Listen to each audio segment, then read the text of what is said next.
This was the attraction for Ross Township area, Merrillville area. It's just like kids going to Disney World, seeing all the cars. As the cars got faster and faster, well, the track became shorter and shorter and more dangerous. US 30 and Broadway was just loaded with cars. I mean, it brought people in from all over the country, and it was great for the town of Merrillville. It's just too bad that it had to go away. In the heartland of America, nestled amidst the vast cornfields of Indiana, once stood a strip of asphalt that witnessed the roaring thunder of horsepower, the adrenaline-fueled battles of speed, and the indomitable spirit of racing enthusiasts. It was known as the US 30 Dragstrip, where the great ones ran.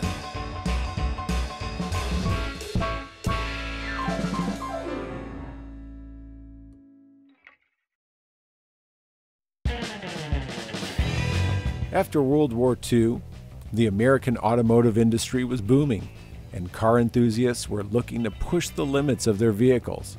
It wasn't long before hot rods and muscle cars could be seen cruising up and down rural and suburban roads. There was many dragsters. The economy was great. People had money, and a dragster or a hot rod was considered a toy. And so you'd have a car that you drive, and then you had a toy. Oftentimes, drag racing was witnessed on these roads as hobbyists challenged each other in the name of speed and innovation. It wasn't long until the need for a safe and sanctioned racing environment became apparent. Dedicated organizations and drag strips began popping up all over the country, and Northwest Indiana would solidify their role in the craze in 1956 with the creation of the US 30 Dragstrip. They decided to build one out in the cornfield here. And, it started out with some of the guys, you think you got something, bring it on. Vast majority were local people, you know, guys with their souped up cars, just seeing what they could do. Big block Chevys and anything that they could stick a big engine into.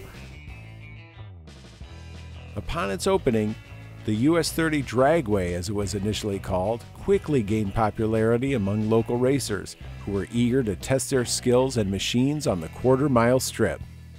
You could go there all day for $8 or $10 and race your car. I actually took the 52 Chevy to the drag strip, and they had another guy in my class. So they asked me if I wanted to race. I said, sure. So I raced him and barely beat him. For some reason I had a head start, so maybe I wasn't in my class, but I got a little bit of a head start, but I didn't beat him by much. But I got a little dinky trophy with a car on it. The nice part about it was there wasn't really, you never even asked for a driver's license. I mean, you could have been 14 and been able to drive. It didn't matter if it was your mom and dad's car. If they drove every day, you could take it out there and race it, or, you know, if you wanted to build something. So that's when I built my first car, was a 56 Chevy. I was good enough that I won my first race. Again, you're sitting on the line there and you're watching it. It's called a Christmas tree, and you watch the lights as they go down. Bang, it hits green. As soon as it hits green, then you take off. I think I ran about the low 15s, which, I mean, nowadays that's nothing now, but back then that was a pretty good time for a street car like that. So I ended up going and getting my trophy for that, my first one I ever won out there. So I thought, boy, this is really a lot of fun. I'm going to do this more often. It didn't take long for word to spread, drawing spectators from all over the region and neighboring Chicago and Illinois. With its electronic timing system and safety measures, the track set new standards for drag racing facilities of its time. There was well-known US 30 Dragstrip drew people from all over the Midwest. They couldn't get enough of drag stripping. It started out, it went on Saturdays, then it went to Sundays, and Saturday and Sunday. Then they had it during the week. They had Wednesday night, sometimes Thursday nights. They'd bring in a special gas guzzler car from Chicago as a headliner. It probably would have went 7 days a week if they would have let them. As the drag strip grew, so did the crew to keep it going multiple days a week. The speed spot developed a strong fan base and an ambiance and character all its own. While I was in high school, my buddies put in a good word for me, and next thing I know, I'm working on the maintenance crew at US 30 Dragstrip. The boss was a very nice man, Bob Kerr. The only day they had available for the paychecks was Sunday, so we would go in and, you know, of course we got in free since we were employees, and we'd get our paychecks, and of course we would hang around. The concession stand was a dump. I don't know how anybody could eat a hamburger out there or a hot dog. There were no flush toilets. It was all pit toilets. It wasn't known as the fanciest place in the region, but it did become known as a place to get in on the action. This was reinforced ad nauseum as its iconic radio commercial pumped through the airwaves on Chicago radio stations to let everyone know it was the place to see the great ones run. One of the thrills working out there in the summertime was to have a WLS radio while on the job, and of course every once in a while the US 30 Dragstrip Sunday, Sunday, Sunday commercials would come on, and you know, we'd all high-five each other. Sunday at Smokin' US 30 Dragstrip. Watch the best rear-engine field dragsters in the country. In the hallway, it was not uncommon for somebody to be hollering, Sunday, Sunday, Sunday. Oh, he's a, you know, US 30 Dragstrip. Sunday, Sunday, Sunday. Beautiful US 30 Dragstrip. Where the great ones run, run, run. You know, it echo out. Yeah. The US 30 Dragstrip was at the height of its glory in the 1960s. The track hosted numerous drag racing events that featured some of the most iconic cars and racers of the era, and cemented its status as a prominent venue in the drag racing world. The funny car era was starting then, and Little Red Wagon was a Dodge snub-nose pickup that was good at doing wheelies. A lot of it was Showtime stuff. The Little Red Wagon used to come and do, you know, a quarter-mile wheel stand with sparks flying off of the wheelie bars, and it was some cool stuff going on there. Throughout the 70s, the cars became more specialized, faster, and more dangerous. Drag racing superstars became household names, and they all came to Northwest Indiana to show their stuff. Funny cars at that time were doing right around 200 miles an hour. It was just amazing to watch that kind of speed. When all the big guys would show up from all over the country, there'd be thousands of people at US 30 because Big Daddy Don Garlits is in town. That's the big time. Dick Lahaie, Shirley Muldowney, Jungle Jim the funny car, Don the Snake Prudhome, you know. Hot Wheels cars had the thing going on for a long time. The high-profile races brought the heat, and so did the increasing number of jet car exhibitions hosted at US 30. I remember one time they had the rocket cars there. They opened up the back gates along Clay Street. The rocket guy started up, man. I mean, he had flames shooting across the road before he went down through there. So that was pretty wild. One time they brought the jet car out, and they're supposed to open the gates, the fence, to the jet car to then blow the whole fence down into the road. Well, oops.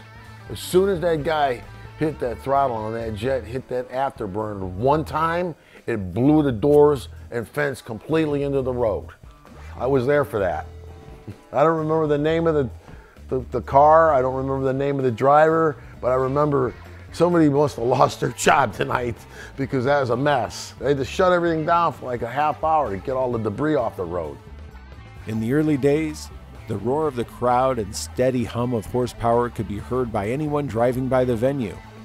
Later, the thunderous sound of funny cars and jet engines could be heard and sometimes felt for miles around.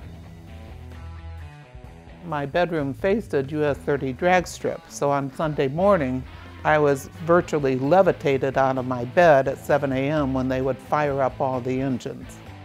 On Sunday, at Gary Country Club, when the wind was right, you could hear them drag racing at US 30. You could hear the cars drag racing. You could hear the engines from that far away. If we had the windows open at night in the summer, you could hear them. You could hear the announcer, and this was in Glen Park. the sound would just bring you out of a sound sleep and wake you up, and it lasted all day, all weekend long. I live out in the country 10 miles from the drag strip, and when the jet car would start up, it was just like it was right next door. The noise never bothered me, you know, that was like heaven, you know. Smelling all the nitro and all that stuff, that was good. The drag racing environment changed greatly in just 3 decades of operation at US 30, and the area around it changed significantly as well. These factors created tension in the relationship between the venue and the community, and eventually it became difficult for the drag strip and the community to coexist. If you know the way that place is laid out, you know, the property is a big rectangle, and instead of running the track, you know, north and south or whatever, they ran it across the shortway. So as the cars got faster and faster, well, the track became shorter and shorter and more dangerous. It just, they outgrew it with the technology, and probably something that they didn't foresee. The noise is probably what led to their undoing. Multiple factors could have led to US 30 drag strip's demise, but most likely the late night operations soured the ability for the strip to operate and fit within the expectations of the surrounding community. Unfortunately, they had a special event with the jet cars, and due to delays, sometimes there'd be a rain shower that would delay things, sometimes just more cars wanting to run than they had anticipated. Unfortunately, it was well after 10 o'clock, maybe closer to 11 one night, when they ran the jet cars and of course woke up all the kids. And once the county got involved, some permits were revoked.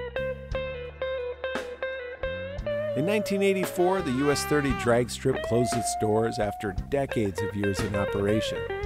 The property is still vacant, but the memory of the exciting times, revving engines, and powerful performances still live on, with thousands that remember the quarter-mile strip where the great ones ran. It was a lot of fun going over there and racing and meeting all these different guys and stuff. Had a lot of good times going out there.